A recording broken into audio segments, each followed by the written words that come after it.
Hello friends, कैसे हो आप सब लोग। सो फ्रेंड्स, आज हम डिस्कस करने जा रहे हैं इम्पेयरमेंट, इंडिया 36 इम्पेयरमेंट। तो हमारा बेसिकली ये जो है हमारा यहाँ तक हो चुका था, इंडिया 36 इम्पेयरमेंट ऑफ एसेट्स में हमारा ये स्टेप्स हो गए थे कि कैसे कैलकुलेट करना है हम लोगों को। अब हम डिस्कस करने जा रहे हैं कि सीजीयू में कैसे हमारा रिकग्निशन और मेजरमेंट होगा इम्पेयरमेंट लॉस का। ठीक है, तो यहाँ पे लिखा है cash generating unit. Sometime recover भी क्या होता है इस कंडीशन में, कैश जनरेटिंग यूनिट क्यों होती है वो, क्योंकि एक इंडिविजुअल एसेट जो है वो आपको इंडिपेंडेंटली कैश फ्लो जनरेट नहीं कर पाती है। क्योंकि इंडिविजुअल एसेट जो है वो कैश फ्लो जनरेट नहीं कर पाती है, इसलिए उसमें क्या होता है कि आपको दूसरी मशीन के साथ कंबाइन करके, ठीक है, वो कर सकती है। मान लीजिए कोई मशीन है, ठीक है, जूस कंपनी है कोई, और जूस कंपनी में मशीन 1 है जो आपको जूस निकालती है और मशीन 2 उसको पैक करने का काम करती है। तो सिर्फ जूस निकालने से मेरी सेल नहीं होगी, मेरा एक्सपेक्टेड कैश फ्लो नहीं आएगा, मुझे पैक करके भी बाहर मार्केट करनी पड़ेगी, है ना। तो दो मशीन मिलके, मशीन 1 और मशीन 2 मिलके मेरा क्या बना रही है, जूस बना रही है पैक करके, वो सेलेबल हो पा रही है और कैश फ्लो जनरेट कर पा रही है दोनों मशीन। तो उस कंडीशन में क्या होगा, आप दोनों मशीन्स को कंबाइन कर दोगे और वो जो दोनों कॉम्बिनेशन है उसको बोलेंगे cash generating unit. So sometimes recoverable amount individual assets cannot be determined because that assets cannot generate independent cash flow from which value in use is calculated. So impairment of such assets will be done in CGU. CGU is the smallest group of assets which are capable of generating independent cash flows. ठीक है, वो छोटा group बना लो machines का, assets का, जो कि आपका इंडिपेंडेंट कैश फ्लो जनरेट कर सके। ठीक है, आपका इंडिपेंडेंट कैश फ्लो जनरेट कर सके, आपका इंडिपेंडेंट कैश फ्लो जनरेट कर सके।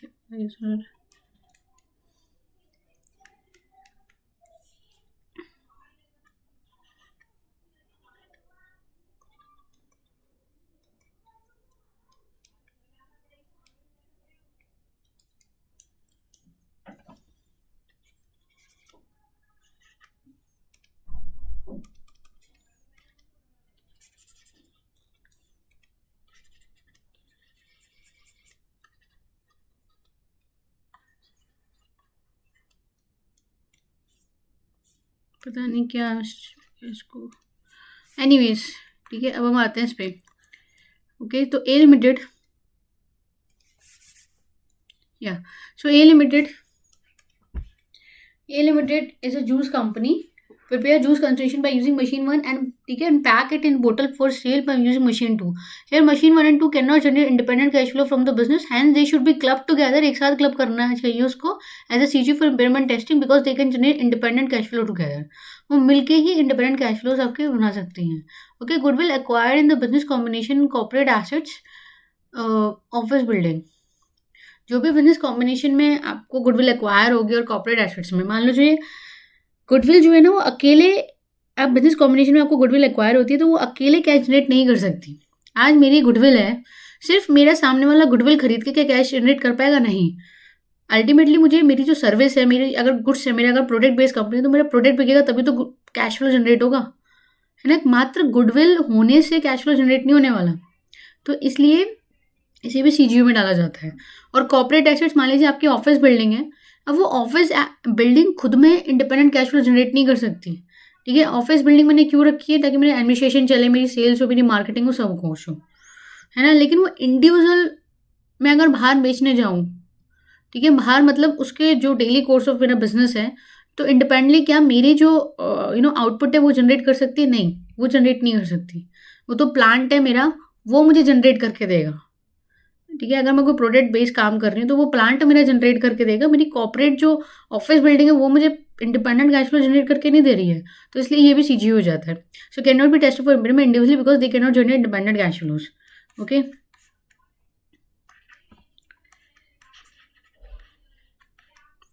since goodwill and corporate assets contribute other assets in generating cash flows. One second guys, एक मिनट।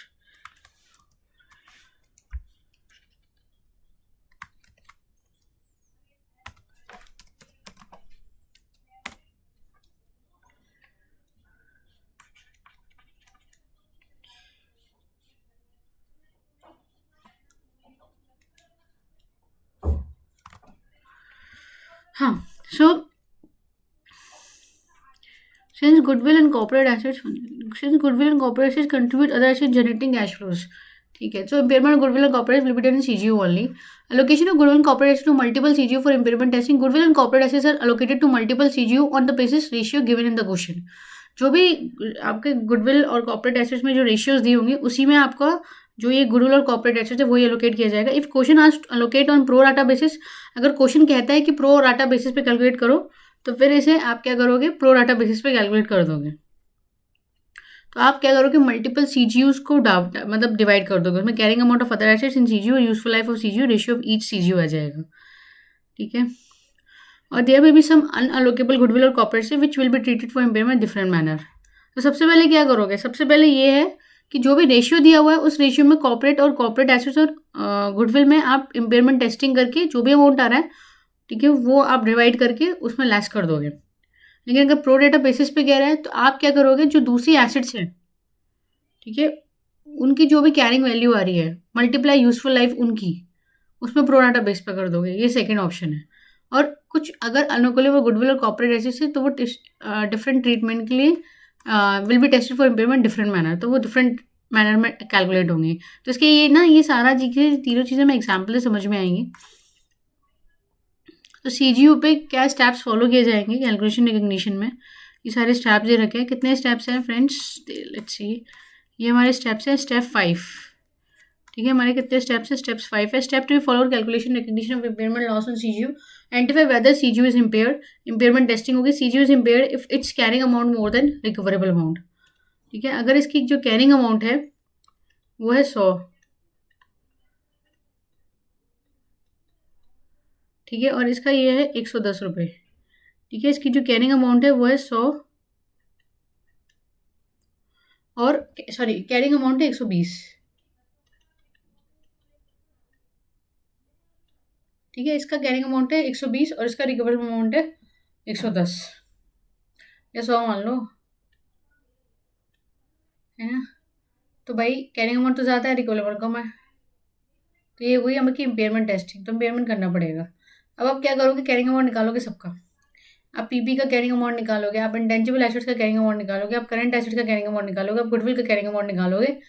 ठीक है, वो वाली जो कि उस सीजीयू से रिलेटेड है. और आप कॉर्पोरेट एसेट्स का भी कैरिंग अमाउंट निकालोगे, सबका कैरिंग अमाउंट निकालोगे. सबसे पहले इम्पेयरमेंट टेस्टिंग करोगे. ठीक है, इम्पेयरमेंट टेस्टिंग कैसे करोगे, कैरिंग अमाउंट निकाल के.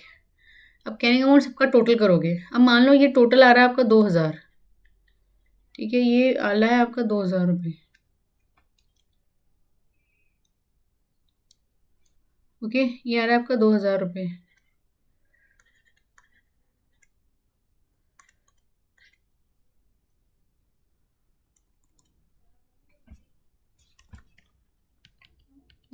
What happened?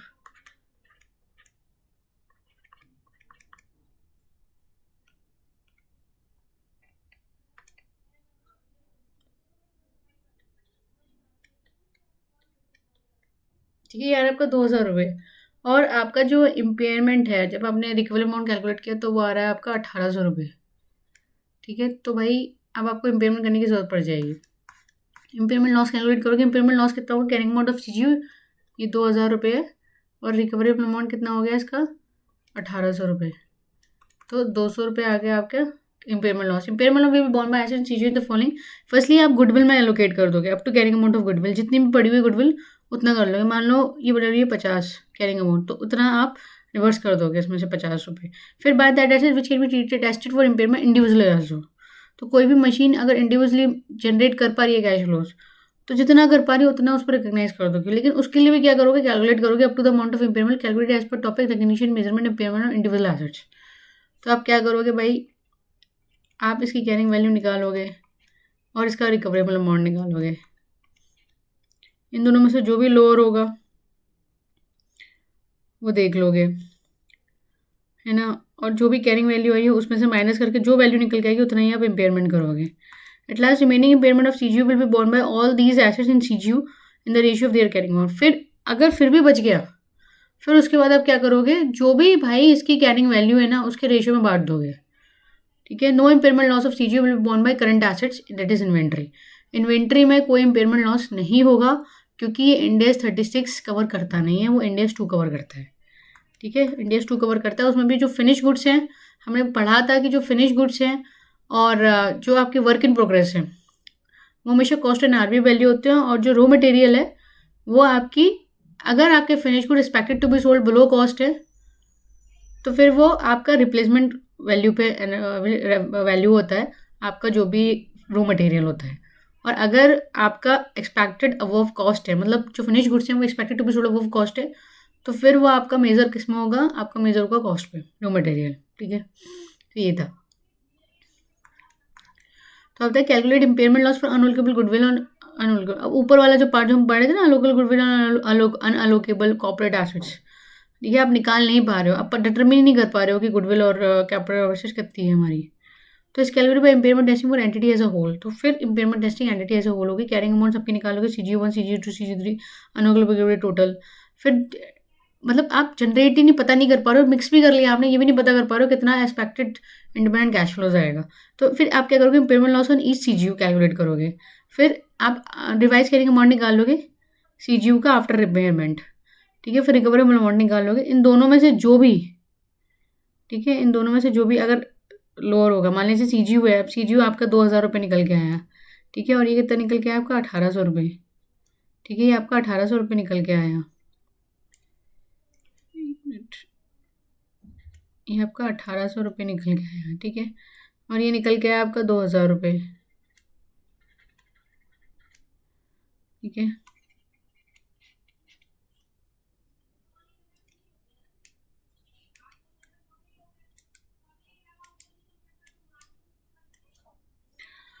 एनीवेज, हाँ, सो 2,000 रुपये निकल के आया आपका।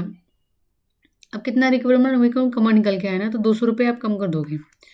सो then this payment will be borne unallocable goodwill और अनलोकेबल कॉर्पोरेट एसेट्स ओनली।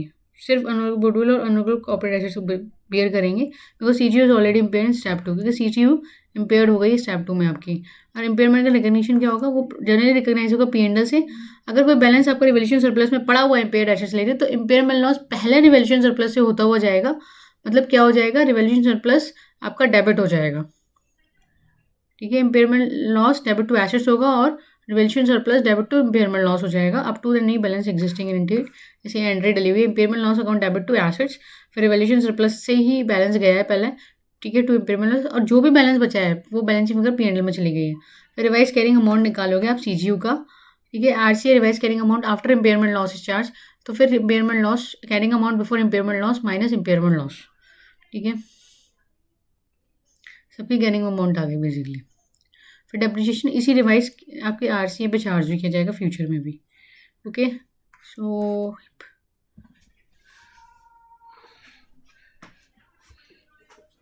सो हम लोग निकालते हैं यहाँ पर रिक्वायरमेंट क्या देखिए, सबसे पहले पढ़ लेते हैं। रिक्वायरमेंट ये दे रखी है आपकी,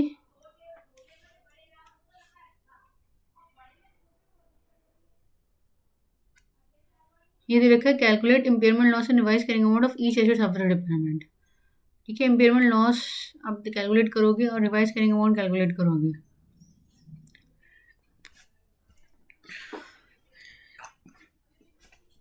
सो 31 मार्च 2021 को A limited has a CGU having following assets with their carrying amount is below ABC inventory goodwill. ठीक है, recoverable amount of CGU is 10 lakh. Recoverable amount कितना है इसका, 10 लाख रुपए रिकवरेबल अमाउंट है। ठीक है, तो आप क्या करोगे, सबसे पहले इम्पेयरमेंट टेस्टिंग करोगे। उसके लिए आप क्या करोगे, machine A can be tested for impairment individual also. Machine A can be tested, ये है देखो, ये रही, फॉर इम्पेयरमेंट आल्सो, मतलब इंडिविजुअल जनरेट कर सकते हैं रिक्वायरमेंट 5 लाख। तो भाई आप ये देखो ना, 5 लाख और ये रिकवरेबल अमाउंट कम है, तो कब तक कितना कर सकते हैं, 25,000 तक इम्पेयर कर सकते हैं इसको। ठीक है, ये निकल के आ गया हमारा आंसर। इम्पेयरमेंट लॉस कैसे करेंगे, स्टेप 1 होगा इम्पेयरमेंट टेस्टिंग करेंगे। इम्पेयरमेंट टेस्टिंग कैसे करेंगे, आप क्या करोगे, आप मशीन ABCD सबकी कैरिंग वैल्यू का टोटल कर दोगे। ठीक है, टोटल कर दोगे इसका, तो टोटल करके कितना आएगा इसका, ये सब टोटल लिखा हुआ है 12,25,000 आएगा, और रिकवरेबल अमाउंट CGU का कितना आ जाएगा, 10 लाख आ जाएगा। ठीक है, तो क्योंकि कैरिंग अमाउंट ज़्यादा है तो आपका इम्पेयरमेंट लॉस है, तो इम्पेयरमेंट लॉस है, तो इम्पेयरमेंट टेस्टिंग डन हो गई आपकी।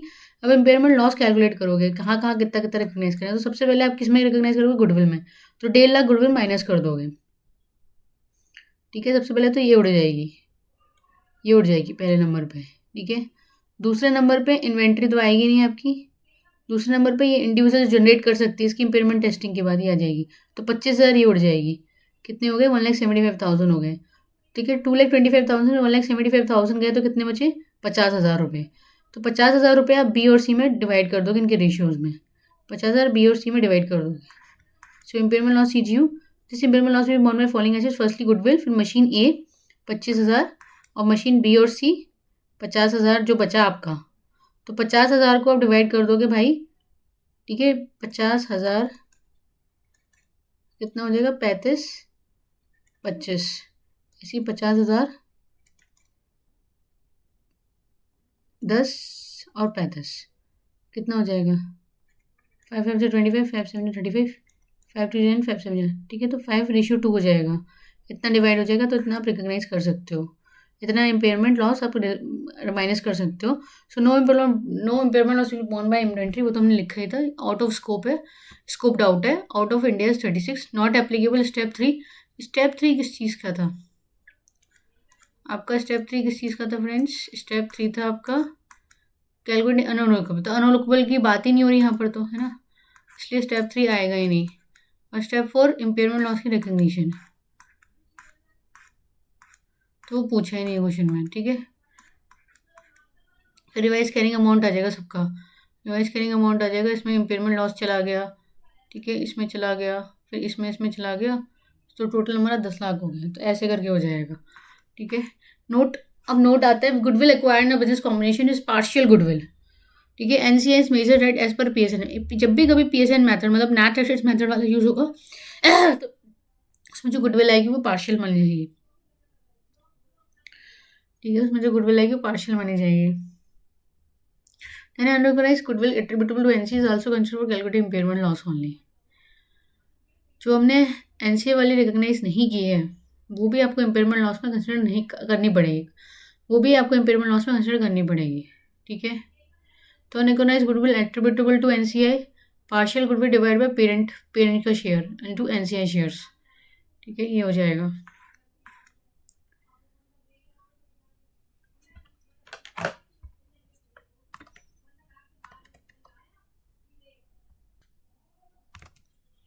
सो goodwill acquired in business combination note is a partial goodwill.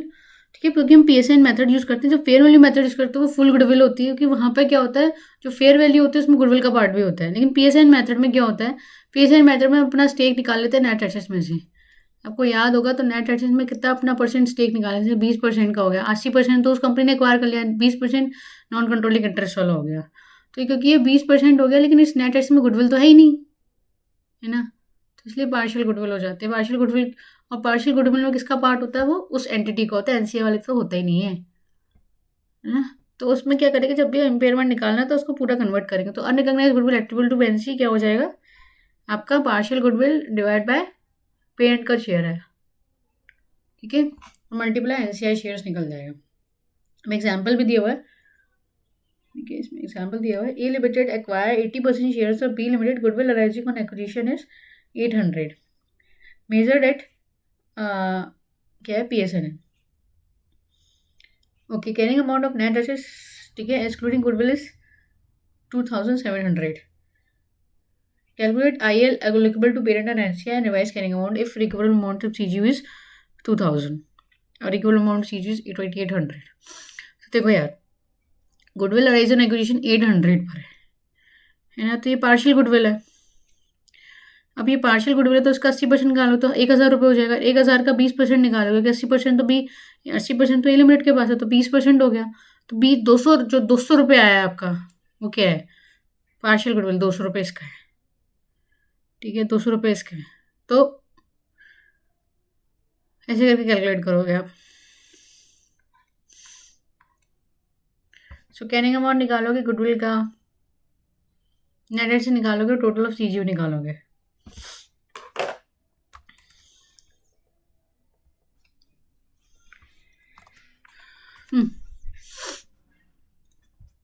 ठीक है, हमने यहाँ पे आ गया था। तो रिक्वायरमेंट CGU, अगर हम फर्स्ट वाला ऑप्शन चूज करें तो रिक्वायरमेंट CGU जो है वो 2,000 रुपये है। तो स्टेप 1 में हमने क्या पढ़ा था? इम्पेयरमेंट टेस्टिंग होगी, सबसे पहले हम निकालेंगे, है ना। तो यहाँ पर हम निकालेंगे कैरिंग अमाउंट, सबके निकालेंगे। 800 नेट एसेट 2,700 है, और आपका जो ये गुडविल वो 800 रुपये है। तो टोटल CGU का कितना हो गया, 3500 रुपये हो गया। अनरिकग्नाइज गुडविल कितना हो गया आपका, 200 रुपये आ गया। ठीक है, तो टोटल मिला के कितना हो गया, 1000 हो गया, 2700 हो गया, और आपका 3700 आ गया। रिकवर अमाउंट CGU का कितना आ गया भाई, 2000 रुपये है। तो टोटल इम्पेयरमेंट लॉस कितना हो गया, 1700। तो इम्पेयरमेंट एग्जिस्ट करता है तो इम्पेयरमेंट लॉस ही कैलकुलेट कर लिया हमने, दूसरा स्टेप यहाँ पर कंप्लीट कर लिया। ठीक है, इम्पेयरमेंट लॉस का कैलकुलेशन हो गया। फिर हम आती है स्टेप 3 में आपकी इम्पेयरमेंट एलोकेशन की बारी। तो हम इम्पेयरमेंट एलोकेट करेंगे, कितना एलोकेट करेंगे, पहले सबसे पहले तो गुडविल को सेट ऑफ करेंगे, गुडविल को सेट ऑफ करेंगे, फिर बाकी बचा हुआ नेट एसेट्स को सेट ऑफ करेंगे। तो इसमें हम 1000 सेट ऑफ कर देंगे, और नेट एसेट्स में कितना बाकी बचा हुआ 700 सेट ऑफ कर देंगे। लेकिन अब यहाँ पे ये है कि अगर रिकवरेबल अमाउंट 2800 हुआ तो क्या, 2800 हुआ तो क्या, तो अगर ये 2000 की बल्दी 2800 होगा तो आपका इम्पेयरमेंट लॉस कितना हो जाएगा, आपका 900 रुपये इम्पेयरमेंट लॉस हो जाएगा। तो इसमें से 900 रुपये घटा दोगे, 100 रुपये बच जाएंगे और नेट एसेट्स बच जाएगी। ठीक है, तो देखो ये भी है आपका impairment loss allocable to parent and NCI। अब इसमें ना एक बार अलोकेशन भी है इम्पेयरमेंट लॉस की। तो अगर गुडविल को अलोकेट होगा तो कितना होगा, गुडविल को 800, और दूसरी एसेट्स को, इसमें ना NCI का पार्ट नहीं निकलेगा, क्योंकि NCI जो है आपके इम्पेयरमेंट लॉस की कंसिडरेशन में नहीं आती है। सिर्फ आपको इम्पेयरमेंट लॉस सेट ऑफ करने के लिए NCI का शेयर गुडविल में जो भी है वो यूज़ किया जाता है। लेकिन अगर आप इम्पेयरमेंट लॉस एलोकेशन की बात करते हो तो वो पेरेंट के पॉइंट ऑफ व्यू से देख रहे हो आप ना। तो पेरेंट में भाई अपनी तो लेगा, वो दूसरे के तो ना लेगा NCI में, है ना। तो यही हो रहा है इम्पेयरमेंट लॉस वाले में, गुडविल में सिर्फ 800 रुपये वो एडजस्ट कर लेगा, बाकी दूसरी एसेट जो हैं, ठीक है, वो दूसरी एसेट में कितना सेट ऑफ है, 700 का सेट ऑफ है ना। तो 700 का सेट ऑफ है भाई, तो 700 में कितना है, 80% उसका है और 20% NCI वाले का है। तो ऐसे करके एडजस्ट हो जाएगा। टोटल मिला के कितना बन जाएगा आपका, पेरेंट कितना बियर करेगा 1360 रुपये, और NCI कितना बियर करेगा 140। ठीक है, लेकिन अगर 2800 है तो 900 रुपये, यहाँ से माइनस 900, ठीक है, 100 और 2700 हो गया। Since only goodwill attribute to parent has been recorded in books, so revise carrying amount books में कितना होगा, 100 मल्टीप्लाई 80%। ठीक है, 100 मल्टीप्लाई 80% आ जाएगा, और ये आपका 2700 आ जाएगा। तो 2780 हो जाएगा। ठीक है, यहाँ पर भी अगर हम देखें, यहाँ पे फिर सेकंड, हाँ ये वाली बात चल रही थी हमारी। तो impairment loss allocable on goodwill 720 रुपये, ये 720 रुपये आ जाएगा फ्रेंड्स।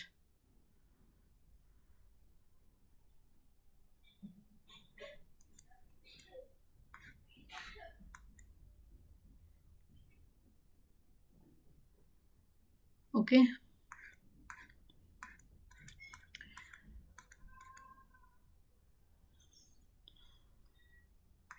तो ये हो गया हमारा आंसर इसका।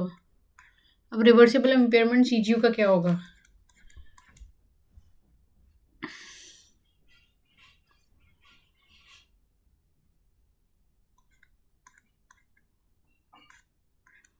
अगर रिवर्सिबल होता है CGU पे तो कैसे वो ट्रीटमेंट होगा। हमेशा बात रखना, आप अगर स्टेप फॉलो करोगे तो आपके आंसर सही निकलेंगे और सही निकलेंगे, है ना। अगर मैं देखूँ इसमें 5 स्टेप्स है, तो अब इन स्टेप्स को याद रखोगे ना तो कुछ गड़बड़ कभी नहीं होगी। सबसे पहले तो इम्पेयरमेंट टेस्टिंग करनी पड़ेगी स्टेप 1 में। सबसे पहले आपको इम्पेयरमेंट टेस्टिंग करनी पड़ेगी, दूसरा आपको इम्पेयरमेंट लॉस कैलकुलेट करना पड़ेगा। टेस्टिंग में ये पता चल जाएगा भाई कि कैरिंग अमाउंट से ज़्यादा है, रिकवरेबल अमाउंट से ज़्यादा है, कम है। अगर रिकवरेबल अमाउंट से कम है, अगर रिकवरेबल अमाउंट से ज़्यादा है आपका और रिकवरेबल अमाउंट कम है, तो इम्पेयरमेंट टेस्टिंग है, उसका इम्पेयरमेंट लॉस है, तो फिर आप इम्पेयरमेंट लॉस स्टेप 2 में कैलकुलेट कर लोगे। ठीक है, ये CGU के बारे में। फिर आप इम्पेयरमेंट लॉस, ठीक है, अगर अनअलोकेबल गुडविल और अनअलोकेबल कॉर्पोरेट से, तब जाके स्टेप 3 आएगा। अगर दोनों केस है ही नहीं तो नहीं आने वाला। अलोकेशन आप इसी स्टेप 2 में कंप्लीट कर दोगे। ठीक है, फिर आप रिकग्निशन करोगे, आप जनरल एंट्री पास करोगे बेसिकली स्टेप 4 में। ठीक है, स्टेप 4 में आप जनरल एंट्री पास करोगे, और फिर स्टेप 5 में आपका रिवाइज कैरिंग अमाउंट आ जाएगा। तो इन शॉर्ट में कहूँ, अगर आपके पास अलोकेबल गुडविल है तो उस केस में आपके 5 स्टेप में से एक स्टेप तो हट ही जाएगा, अनअलोकेबल मतलब नहीं आएगा। ठीक है, तो 4 स्टेप रह जाएंगे। सबसे पहले आप इम्पेयरमेंट टेस्टिंग करोगे, ठीक है, फिर आप इम्पेयरमेंट लॉस निकालोगे, ठीक है, फिर आप क्या करोगे, इम्पेयरमेंट लॉस निकालोगे और अलोकेशन करोगे, कितना कितना लोगे। सबसे पहले गुडविल में सेट ऑफ होगा, फिर अगर कोई भी एसेट इंडिपेंडेंटली जनरेट कर रही है कैश फ्लो, तो उसका रिकवरेबल अमाउंट और कैरिंग वैल्यू उन दोनों में से जो भी लोअर है, ठीक है, वो आ जाएगा और अल्टीमेटली उतना ही आपका सेट ऑफ होगा। रिकवरेबल अमाउंट जैसे हमने 5 लाख वाला किया था ना, 5,25,000 और 5 लाख वैल्यू आ रही थी उसकी, तो वो ठीक है। फिर उसके बाद जो भी मशीन्स आपकी बचेंगी वो आ जाएगी। इन्वेंट्री में आपका इम्पेयरमेंट नहीं होगा क्योंकि वो इंडेक्स 2 करता है, इंडेक्स 36 आउट ऑफ स्कोप बोल देता है इसे, ठीक है। तो ये आपका स्टेप्स थे। और फिर आप क्या करोगे, जेई पास कर दोगे। जेई पास करने के बाद इम्पेयरमेंट वाली, ठीक है, ये हमारा स्टेप 4 था। थर्ड वाला स्टेप स्किप करना पड़ेगा, अनअलोकेबल की बात ही नहीं हो रही है। और स्टेप 5 में क्या था, आप रिवाइज कैरिंग अमाउंट निकाल लोगे, ठीक है, आरसीए निकाल लोगे, आरसीए निकाल लोगे, ठीक हो गया, हाँ ठीक है। तो ये है friends.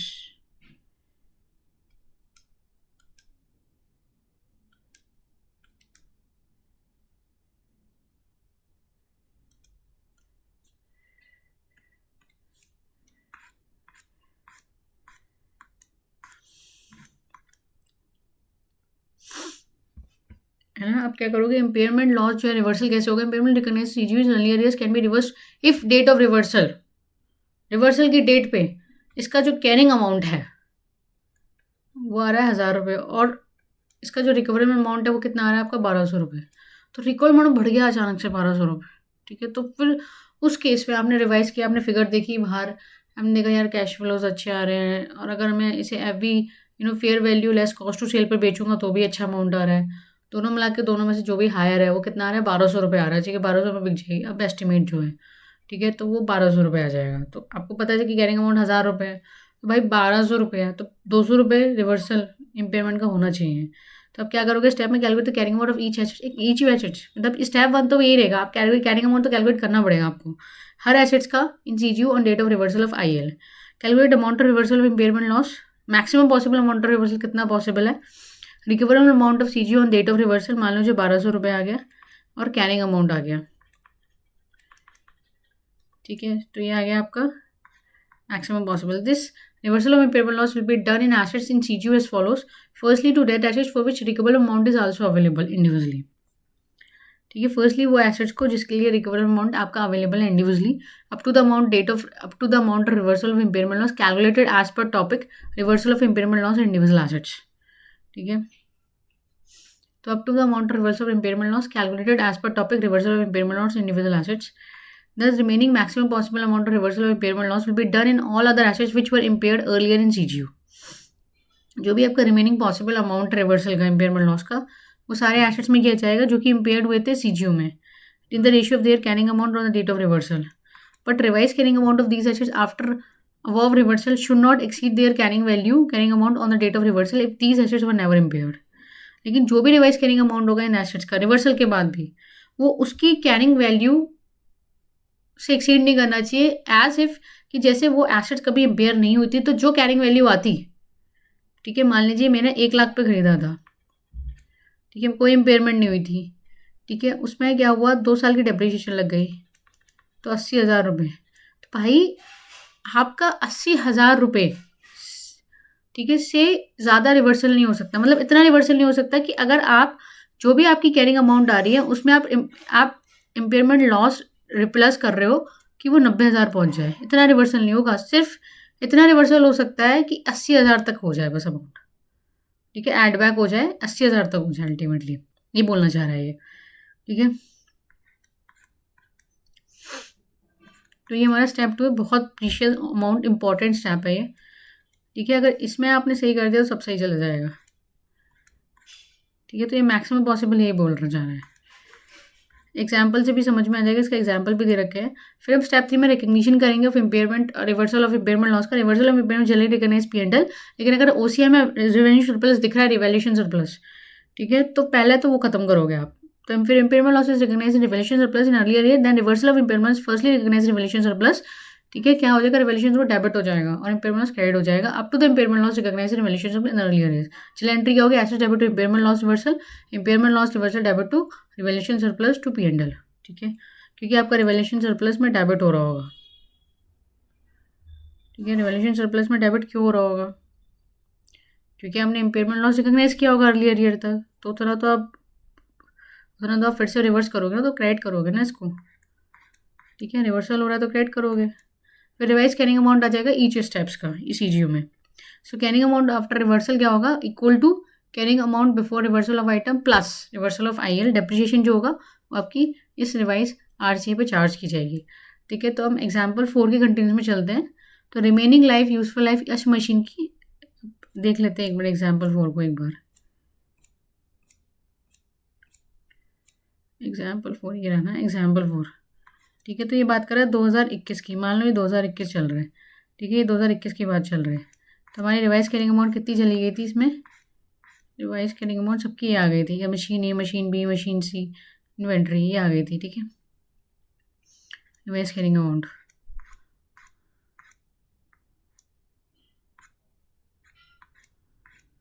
So remaining useful life of each machine 31st month was 10 years, ठीक है। समझ में आ गया, 2021 की बात चल रही है भाई ये, ठीक है। ऑन 31st मंथ 2022, एक साल बाद recoverable amount CGO become 11 lakh, ठीक है। And equivalent amount of machine A become 4,80,000। Calculate the reversal of impairment and revise carrying amount after reversal.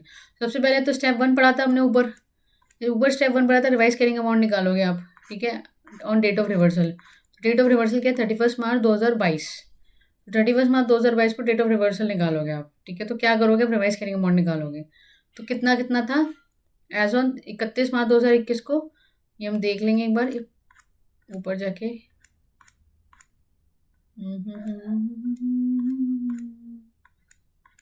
ये ऊपर जाके ये रहा ना आपका रिवाइज कैरिंग अमाउंट, ये आ रहा है, तो ये आ जाएगा आपका 5 लाख, 2 लाख 14,000, 85 और 2 लाख, ठीक है। ये आ जाएगा आपका,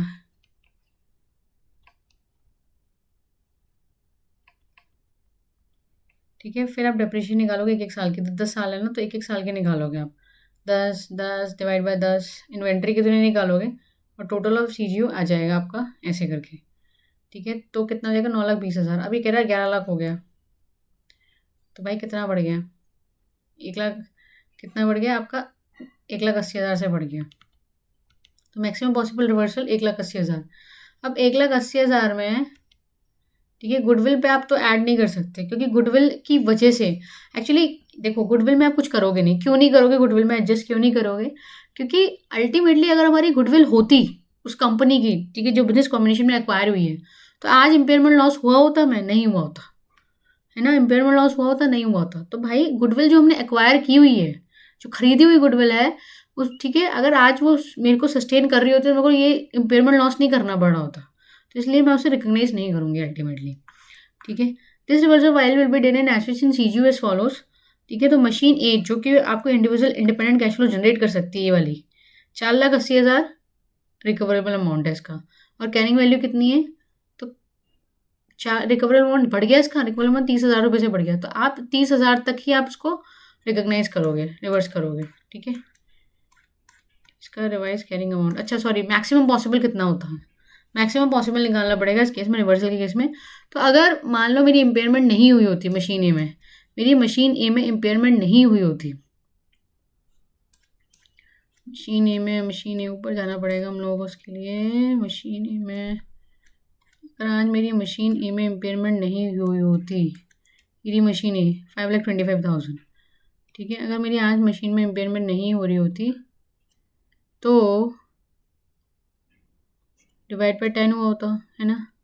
मतलब अल्टीमेटली क्या हुआ था, 5 to 500, मैं अगर इसमें से माइनस करती हूँ तो कितना आता फ्रेंड्स, 5 to 5, ठीक है, कितना आ रहा होता, 4,70,000 कैरिंग अमाउंट आ रहा होता, ठीक है, 4,72,000 कैरिंग अमाउंट आ रहा होता, ठीक है, 4,72,000 कैरिंग अमाउंट आ रहा होता, और मेरा कितना हो गया रिकवरेबल अमाउंट, इतना हो गया 4,80,000 रुपये, ठीक है। तो 4,80,000 तक मतलब 4,72,500 आ रहा होता, और इतना कैरिंग अमाउंट आ रहा होता मेरा, तो मैं इतना तक ही मैं बढ़ा सकती हूँ, उससे ज़्यादा नहीं बढ़ा सकती, है ना। और वैल्यू क्या दे रखी है मुझे कैरिंग अमाउंट की, ये दे रखी है मुझे मशीन की 4,50,000, तो 4,50,000 जो 4,70,000 मैंने 4,50,000 इतना मैं बढ़ा सकती हूँ, तो 22,500 रुपये हो जाएंगे, 22,500 रुपये ये बात के हो जाएंगे। अब 1,80,000 में 22,500 हटा दो, कितना बचा, बी और सी।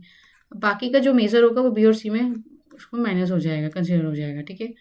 बाकी आपका बी और सी में आ जाएगा, क्यों? क्योंकि इन्वेंट्री में तो नहीं हो सकता, ये तो आउट ऑफ स्कोप है, बी और सी में आ जाएगा इसके प्रमोशन में, ठीक है। तो 22,500 हो गया। मशीन बी और सी रिमेनिंग रिवर्सल। अब इसमें हम क्या करेंगे, इसमें भी वही कंडीशन लगाएंगे, लेकिन इसमें हम क्या नहीं निकाल सकते, इस केस में ना हम रिकवरेबल अमाउंट नहीं निकाल सकते, हमें रिकवरेबल अमाउंट नहीं दिया हुआ इस केस में, बी और सी के केस में। तो हम निकालेंगे मैक्सिमम पॉसिबल कितना रिवर्सल हो सकता है वो निकाल लेंगे हम लोग। तो इन दोनों की बी और सी की हम लोग क्या निकालेंगे, कैरिंग वैल्यू निकालेंगे। तो भाई सबसे पहले तो आप, अगर इम्पेयरमेंट नहीं हुआ होता तो उसकी कैरिंग वैल्यू क्या हो रही हुई थी, है ना, कैरिंग वैल्यू क्या हो रही हुई थी, कॉस्ट माइनस डेप्ट निकाल लो, कैरिंग वैल्यू आ जाएगी, है ना। तो बी और सी की कैरिंग वैल्यू पता कर लेते हैं एक बार फ्रेंड्स।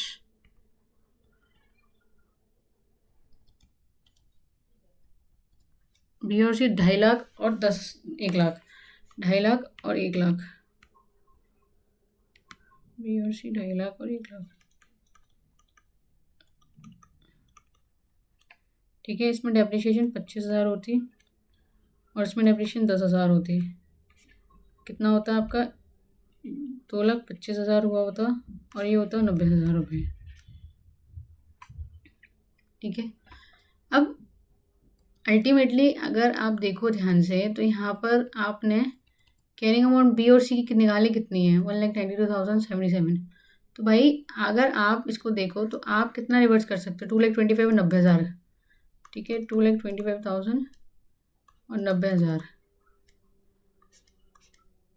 ठीक है।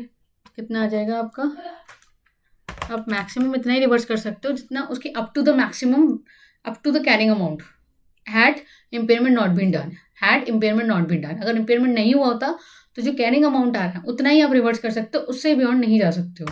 तो 2,25,000 माइनस करोगे 1,92,857 माइनस करोगे, कितना आ जाएगा फ्रेंड्स, आपका आ जाएगा 32,143।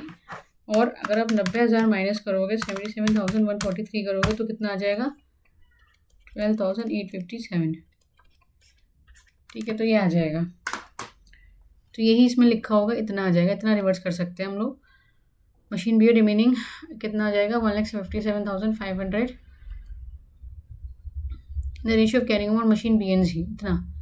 तो इतना तो नहीं कर पाएंगे हम, सिर्फ इतना ही कर सकते हैं, इन द रेशियो ऑफ 5:2, ठीक है, 5:2। ये पहले निकाल लेंगे, ठीक है, निकाल के दिखाना पड़ेगा कि भाई इतना है।